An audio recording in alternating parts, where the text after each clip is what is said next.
कहानी की शुरुआत होती है 1950 में, जहां एक कार फैक्ट्री के अंदर कुछ गाड़ियां तैयार की जा रही थी। लेकिन उनमें से एक लाल रंग की गाड़ी खास थी, जिस पर एक मैकेनिक काम कर रहा था। जब वो इंजन चेक कर रहा था तो अचानक गाड़ी का हुड अपने आप बंद हो गया, जिससे उसका हाथ बुरी तरह जख्मी हो गया। उसे जल्द से जल्द डॉक्टर के पास ले जाया गया और उसके बाद एक और मैकेनिक गाड़ी चेक करने आया। जब वो गाड़ी के अंदर था तो उसकी सिगार की राख सीट पर गिर गई। खैर, फिर कई घंटे बीत गए और फैक्ट्री का काम खत्म हो गया। सब अपने अपने घर लौट रहे थे, पर जाते हुए सुपरवाइजर ने देखा कि लाल रंग की गाड़ी की लाइट अभी भी चालू थी। उसने जैसे ही गाड़ी खोली तो अंदर से सिगार वाले मैकेनिक की लाश बाहर गिरी। इस घटना को अब 28 साल बीत चुके थे। हम डेनिस नाम के एक स्टूडेंट को देखते हैं, जो अपनी गाड़ी में अर्नी नाम के एक दूसरे लड़के के घर पहुंचा। अर्नी एकदम सीधा साधा पढ़ाकू लड़का था। डेनिस और अर्नी एक दूसरे से काफी अलग थे, पर फिर भी वो जल्द ही काफी अच्छे दोस्त बन गए। आज उनके स्कूल का पहला दिन था। स्कूल पहुंचकर उन्होंने अपने लॉकर से नई किताबें निकाली। तभी उनकी नजर ली नाम की एक नई लड़की पर पड़ी, जिसकी खूबसूरती ने स्कूल के सभी लड़कों को दीवाना कर दिया था। बाद में जब डेनिस और अर्नी घर लौट रहे थे तो अर्नी को अचानक एक घर के बाहर एक गाड़ी दिखाई दी, तो उसने डेनिस को तुरंत रुकने को कहा। उन्होंने जब पास जाकर देखा तो वो एक लाल रंग की क्लासिक कार थी। ये वही फैक्ट्री वाली कार थी जिसे हमने कहानी की शुरुआत में देखा था, पर अब इसकी हालत बिल्कुल खटारा हो चुकी थी। लेकिन अर्नी को इससे कोई फर्क नहीं पड़ा और वो उसी पल गाड़ी का दीवाना हो गया। तभी गाड़ी का मालिक जॉर्ज वहां आया और उसने कहा कि इस गाड़ी का नाम क्रिस्टीन है और ये उसके भाई की कार है, जिसकी कुछ हफ्तों पहले ही मौत हो गई। दरअसल जॉर्ज जल्द से जल्द इस गाड़ी से छुटकारा पाना चाहता था, इसीलिए वो इसे सिर्फ $250 में बेचने को तैयार हो गया। डेनिस ने अर्नी को सलाह दी कि इतनी खटारा गाड़ी पे पैसे क्यों लगा रहा है भाई, कोई दूसरी ले लियो। मगर अर्नी ने बिना सोचे समझे उसी वक्त गाड़ी खरीद ली। फिर शाम को जब वो घर लौटा तो उसके माँ बाप ने उसे गाड़ी खरीदने के बारे में बताया, जिस पर उसकी माँ ने उसे बहुत डांटा। लेकिन अर्नी ने उनकी एक नहीं सुनी, क्योंकि उसने ये गाड़ी अपने जमा किए हुए पैसों से खरीदी थी। पर फिर भी उसकी माँ कहने लगी कि ये गाड़ी इस घर में तो नहीं रहेगी। तो अर्नी डेनिस के साथ गाड़ी को लेकर एक गराज में पहुंचा। वहां वो गराज के मालिक विल से मिले, जो एक नंबर का खड़ूस बुड्ढा था। पर फिर भी उसने अर्नी को यहाँ अपनी गाड़ी रखने की इजाजत दे दी। रास्ते में डेनिस ने अर्नी से पूछा कि उसने क्रिस्टीन जैसी घटिया और खटारा गाड़ी क्यों खरीदी। इस पर अर्नी ने कहा कि उसने ये गाड़ी नहीं चुनी, इस गाड़ी ने उसे चुना है। अगले दिन डेनिस लंच के दौरान अर्नी का इंतजार कर रहा था। काफी देर तक जब अर्नी नहीं आया तो वो उसे ढूंढने निकला। तब उसने देखा कि बडी नाम का एक बदमाश लड़का अर्नी को परेशान कर रहा था। डेनिस ने बीच में आने की कोशिश की तो बडी ने लंच जमीन पर फेंक दिया और अर्नी को उस पर गिरा दिया। इससे बेचारे अर्नी का चश्मा गिर गया तो बडी ने उसे अपने पैरों तले कुचलकर तोड़ डाला। इसके बाद बडी अर्नी की हालत पर हंसने लगा, पर तभी डेनिस ने मौका देखकर बडी पर हमला बोल दिया। पर तभी बडी की गैंग ने डेनिस को घेर लिया। खैर, जल्द ही एक टीचर ने वहां आकर लड़ाई रुकवाई। तब अर्नी ने उन्हें बताया कि बडी ने उसे चाकू से धमकाया है। तब टीचर ने उसे अपनी जेब खाली करने को कहा, तो उसकी जेब से वही चाकू निकला। आखिरकार टीचर ने बडी और उसके चेलों को ऑफिस में भेज दिया, जिसके बाद बडी को स्कूल से ही निकाल दिया गया। इसी तरह कई हफ्ते बीत गए और अर्नी दिन रात मेहनत करके गाड़ी ठीक करने में जुटा हुआ था। इसके बाद गैराज के मालिक ने अर्नी को गैराज में मदद करने की नौकरी पर ही रख लिया और बदले में अर्नी अपनी गाड़ी के लिए कुछ पुर्जे इकट्ठा कर सकता है। अर्नी ने इसके लिए हाँ कर दी और फिर दिल लगाकर गाड़ी ठीक करने में जुट गया। मगर उसे इस बात का एहसास ही नहीं हुआ कि कब उसे गाड़ी ठीक करते करते क्रिस्टीन से हद से ज्यादा लगाव हो गया। फिर शाम को डेनिस अर्नी से मिलने गया, क्योंकि वो काफी दिन से मिले नहीं थे। लेकिन उसने देखा कि अर्नी पहले से बहुत ज्यादा बदल चुका था। वो बिना चश्मे के स्टाइलिश कपड़े पहनकर राउडी की तरह चल रहा था। वो ज्यादा देर डेनिस से बात करने के लिए भी नहीं रुका और गैराज में काम करने चला गया। उसकी माँ ने उसे रोकने की कोशिश की, पर आर्नी उन्हें नजरअंदाज करके चला गया। फिर उसकी माँ ने डेनिस से कहा कि वो आर्नी और उसकी नई गाड़ी की वजह से काफी परेशान है, क्योंकि उन्हें पता चला था कि गाड़ी के पिछले मालिक की गाड़ी के अंदर ही दम घुटने से मौत हो गई थी। ये सुनकर डेनिस जॉर्ज से मिलने पहुंचा तो जॉर्ज ने उसे अपने भाई की कहानी सुनाई। उसने बताया कि जब उसके भाई ने क्रिस्टीन को खरीदा था तो वो पूरी तरह उसका दीवाना हो गया था। इसी गाड़ी में उसकी पत्नी और बेटी ने भी अपनी जान गंवाई थी और फिर उसके भाई की मौत के बाद ये गाड़ी न जाने कैसे खुद ब खुद जॉर्ज के घर के बाहर आकर खड़ी हो गई। ये सुनकर तो डेनिस और भी घबरा गया। खैर, शाम को वो दोबारा से गैराज में गाड़ी देखने पहुंचा। उसने गाड़ी खोलने की कोशिश की, पर जैसे ही उसने हैंडल खींचा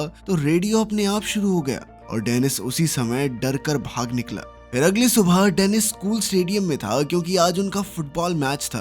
डेनिस एक खास गोल मारने के बारे में सोच रहा था कि अचानक उसने अर्नी को वहां आते देखा। उसकी गाड़ी क्रिस्टीन एकदम टिप टॉप हो गई थी, जिसे देखकर बडी और उसके दोस्त भी हैरान रह गए। उधर ली भी गाड़ी से बाहर आई और उसने सबके सामने अर्नी को चूम लिया। ये देखकर डेनिस को थोड़ा गुस्सा आया और मुकाबले से उसका थोड़ा ध्यान भी हट गया। इसी मौके का फायदा उठाकर विरोधी प्लेयर्स ने उसे धक्का देकर बॉल छीन ली। इस धक्के से डेनिस इतनी जोर से जमीन पर गिरा कि वो तुरंत ही बेहोश हो गया और उसे बहुत गहरी चोट भी आई। इस घटना के कई दिन बाद डेनिस की आंख खुली तो उसने देखा कि वो एक हॉस्पिटल में था और उसकी टांग और गले में प्लास्टर लगा हुआ था। तभी आर्नी उससे मिलने आया। तब डेनिस को एहसास हुआ कि उसका दोस्त कुछ ज्यादा ही तेजी से बदल रहा है। कहाँ 1 महीने पहले वो एक डरपोक सा लड़का हुआ करता था जो अपने घर वालों की हर बात मानता था। खैर अर्नी जल्द ही उसे अलविदा कहकर निकल गया। फिर शाम को वो ली के साथ मूवी थिएटर गया और बाद में वो दोनों गाड़ी में ही एक दूसरे को चूमने लगे। पर जब मामला आगे बढ़ा तो ली अचानक उतरकर गाड़ी से बाहर आ गई। अर्नी उसके पीछे गया तो ली कहने लगी कि मुझसे ज्यादा तो तुम इस गाड़ी से प्यार करते हो। अर्नी को उसकी बातें बहुत अजीब लग रही थी, लेकिन फिर भी उसने जैसे तैसे ली को मनाकर वापस गाड़ी में बैठाया। लेकिन उसी समय अचानक विंडशील्ड खराब हो गई तो अर्नी बाहर निकलकर देखने लगा। अंदर ली कुछ खाने ही लगी थी कि अचानक गाड़ी का रेडियो अपने आप चालू हो गया। उसी समय डैशबोर्ड से बहुत तेज रोशनी आई और ली को लगा कि उसका गला घुट रहा है। उसे सांस नहीं आ रही थी तो अर्नी तुरंत उसकी मदद के लिए दौड़ा, मगर गाड़ी अंदर से लॉक हो चुकी थी। अर्नी बेहद परेशान होकर बाहर से गाड़ी खोलने की कोशिश करता रहा, पर कोई फायदा नहीं हुआ। इधर ली दम घुटने से मरने ही वाली थी कि ऐन वक्त पर वो अंदर से दरवाजा खोलने में कामयाब रही और तभी साथ खड़े एक आदमी ने जैसे तैसे उसे खींचकर बाहर निकाला। ये देखकर अर्नी ने गुस्से में उस पर हमला कर दिया, पर वो तो सिर्फ ली के गले में फंसा हुआ खाना निकाल रहा था। आखिरकार मामला शांत हुआ और अर्नी ली को घर वापस छोड़ा। ली गाड़ी से निकलते ही घर में घुस गई और उसने कहा कि वो अर्नी से कोई बात नहीं करना चाहती। अर्नी ने उससे माफी मांगने की कोशिश की, पर ली के दिमाग में छप चुका था कि इस गाड़ी ने मुझे मारने की कोशिश की है।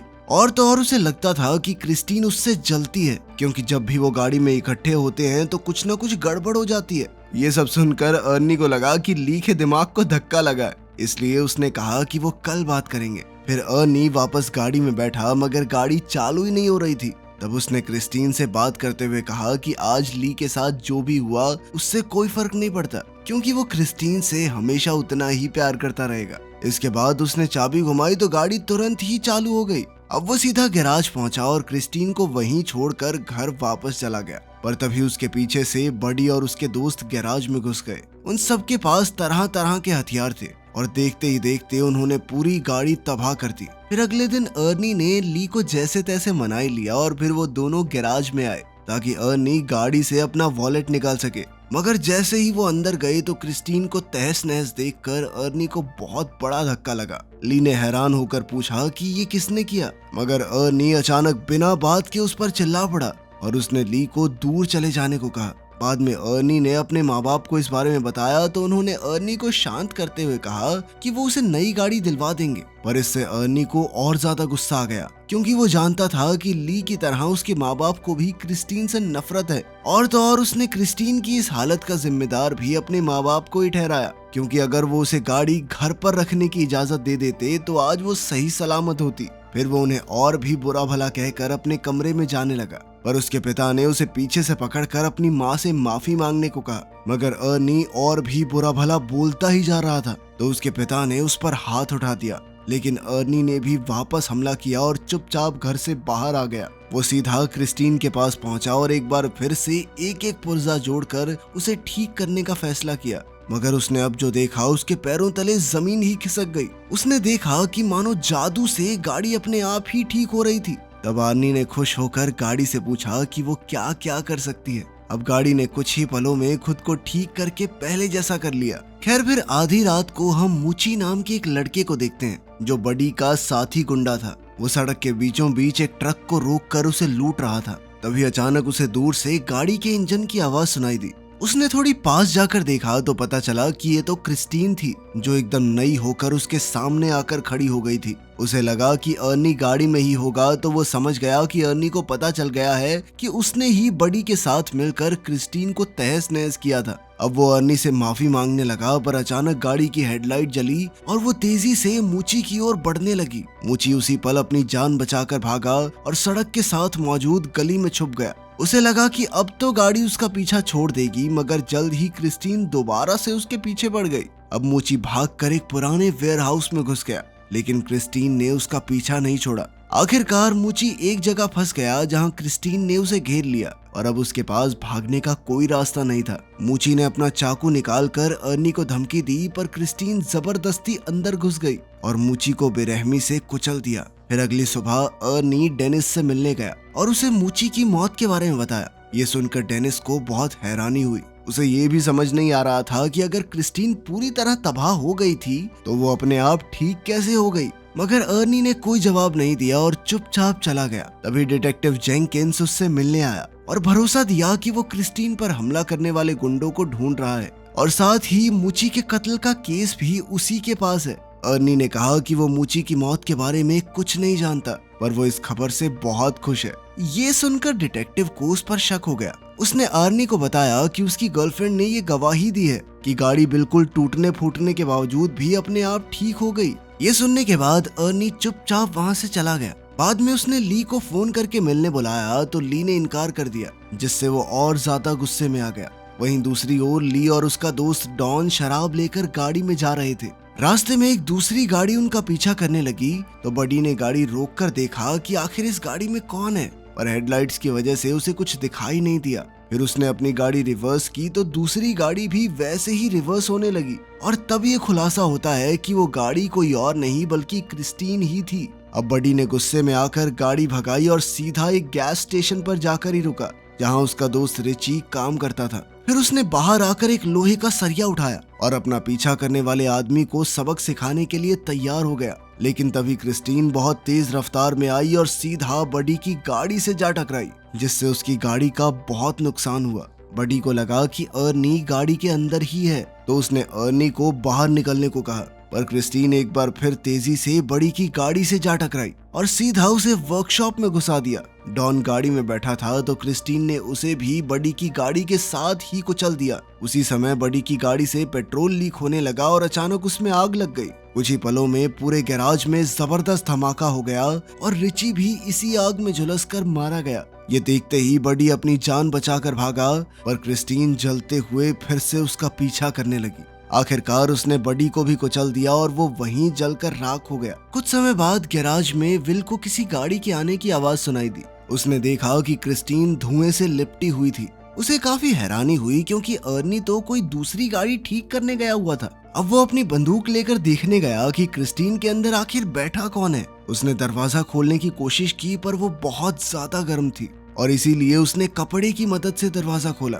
जब उसने देखा कि गाड़ी तो एकदम खाली थी तो उसे कुछ भी समझ नहीं आया। फिर वो खुद गाड़ी में बैठ गया, पर अब उसे इस गलती का नुकसान भुगतना होगा क्योंकि क्रिस्टीन आज कोई गवाह जिंदा नहीं छोड़ने वाली थी। अचानक उसने दरवाजा अंदर से बंद कर दिया और फिर उसने विल की सीट को डैशबोर्ड में घुसाकर बेरहमी से मार डाला। फिर अगली सुबह जब अर्नी गैराज पहुंचा तो उसने देखा कि वहां कई सारी पुलिस कार्स मौजूद थी।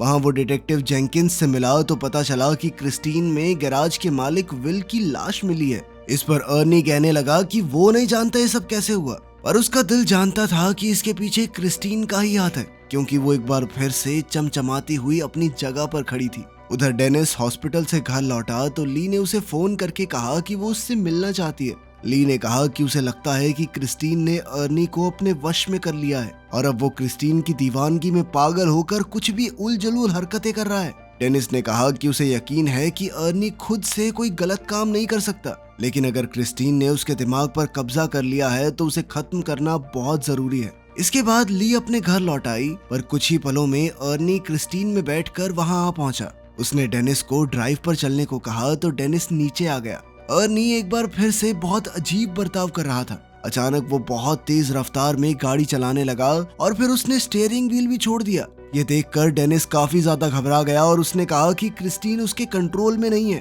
पर अर्नी ने अजीबोगरीब तरीके से कहा कि उसके और क्रिस्टीन के बीच में कोई नहीं आ सकता। उसे क्रिस्टीन पर पूरा भरोसा था और अपना पॉइंट प्रूव करने के लिए अर्नी कार को फुल स्पीड में दूसरी लेन में घुसा देता है। सामने से आ रही गाड़ी से उनकी टक्कर होते होते बची अपने दोस्त को पागलपन की कगार पर देखकर अगले दिन डेनिस ने क्रिस्टीन के बोनट पर एक नोट गोद दिया, जिसमें उसने अर्नी को शाम को गैराज में मिलने के लिए बुलाया। शाम को डेनिस और ली वर्कशॉप में उसका इंतजार कर रहे थे, लेकिन अर्नी नहीं आया, तो वो दोनों पास खड़े एक एक्सकवेटर में बैठकर उसे वर्कशॉप के अंदर ले आए। उन्होंने तय किया कि ली ऑफिस में रहेगी और अर्नी के वहां जाते ही गेट को बंद कर लेगी, और इसी मौके का फायदा उठाकर ली बुलडोजर से क्रिस्टीन को तबाह कर देगा। जल्द ही प्लान के मुताबिक ली ऑफिस में चली गई, लेकिन वो ये नहीं जानते थे कि क्रिस्टीन वर्कशॉप में ही कचरे के बीच छुपी हुई है। फिर गाड़ी ने अपनी हेडलाइट्स ऑन की और ली को कुचलने के लिए आगे बढ़ी। ली ने जैसे तैसे हवा में लटकते हुए एक टायर को पकड़कर अपनी जान बचाई, लेकिन क्रिस्टीन ने भी हार नहीं मानी और दोबारा उस पर अटैक करने के लिए आगे बढ़ी। तभी डेनिस एक्सकवेटर का पंजा उसके सामने ले आया ताकि ली को कोई नुकसान न पहुंचे। इसके बाद क्रिस्टीन पीछे हटकर वर्कशॉप के दूसरे किनारे पर चली गई, जबकि डेनिस एक्सकवेटर को उल्टी तरफ ले गया। अब दोनों गाड़ियां एक दूसरे के आमने सामने आ गई और पता चला कि क्रिस्टीन अब अकेली नहीं चल रही, बल्कि अर्नी उसकी मदद कर रहा है। अब वो पूरी तरह से गाड़ी के वश में था। अचानक गाड़ी ने अपनी हेडलाइट्स ऑन की और कुछ ही सेकंडों में खुद को पूरी तरह ठीक कर लिया। और तो और एक्सकवेटर ने भी काम करना बंद कर दिया था, जिसके बाद डेनिस उसे दोबारा स्टार्ट करने की कोशिश में लग गया। इसी दौरान गाड़ी ऑफिस की तरफ ली को हमेशा के लिए खत्म करने के लिए दौड़ पड़ी। वो सब कुछ तोड़ती हुई ली की ओर बढ़ी, लेकिन उस जबरदस्त टक्कर की वजह से अर्नी विंडशील्ड तोड़ता हुआ बाहर जा गिरा। ली उसे देखने के लिए आगे बढ़ी, पर अर्नी ने अचानक उछलकर उसे डरा दिया। बदकिस्मती से उसके शरीर में विंडशील्ड के शीशे का एक बड़ा टुकड़ा घुस गया था। अर्नी ने अपने अंतिम लम्हों में अपनी प्यारी गाड़ी को छूने की कोशिश की, लेकिन चोटों से हार कर क्रिस्टीन के सामने ही दम तोड़ दिया। ली तुरंत वहां से भागी, लेकिन क्रिस्टीन ने बदला लेने के लिए तुरंत रिवर्स गियर लगाकर उसे कुचलने की कोशिश की, लेकिन ऐन वक्त पर ली तो बच निकली और गाड़ी एक पिलर से टकराकर उसमें अटक गई। उधर डेनिस इस मौके का फायदा उठाते हुए एक्सकवेटर को दोबारा चालू करके क्रिस्टीन की तरफ बढ़ने लगा। उसने गाड़ी में जबरदस्त टक्कर दे मारी, लेकिन गाड़ी अब भी उसका सामना करते हुए बचने की कोशिश कर रही थी। क्रिस्टीन दोबारा से ली की तरफ बढ़ी, लेकिन डेनिस ने एक्सकवेटर के पंजे से उसे पीछे से कुचल दिया। इस हमले से उस पागल गाड़ी की ताकत थोड़ी कम हो गई। ली जल्दी से एक्सकवेटर में डेनिस के पास पहुंची, लेकिन उधर क्रिस्टीन फिर से एक्टिवेट होकर खुद को ठीक करने में लग गई थी। और इस बुरी शक्ति को हमेशा के लिए खत्म करने के लिए डेनिस ने बुलडोजर स्टार्ट करके क्रिस्टीन को पूरी तरह कुचल दिया। वो अभी भी बचने की कोशिश कर रही थी, लेकिन इस बार वो पूरी तरह तबाह हो गई। उनकी यह लड़ाई आखिरकार खत्म हो गई और अगले दिन डेनिस और ली जंकयार्ड में डिटेक्टिव जेंकिंस से मिले। वहां उन्होंने देखा कि क्रिस्टीन पूरी तरह से कबाड़ में बदल चुकी थी। आखिर में तीनों वहां से चले गए, लेकिन तभी हमने देखा कि क्रिस्टीन का एक छोटा सा टुकड़ा अपने आप हिलने लगा था, जिससे पक्का हो गया कि वो शैतानी गाड़ी अभी भी जिंदा थी। आपकी ड्रीम कार कौन सी है? कमेंट्स में जरूर बताना। मिलते हैं अगली वीडियो में।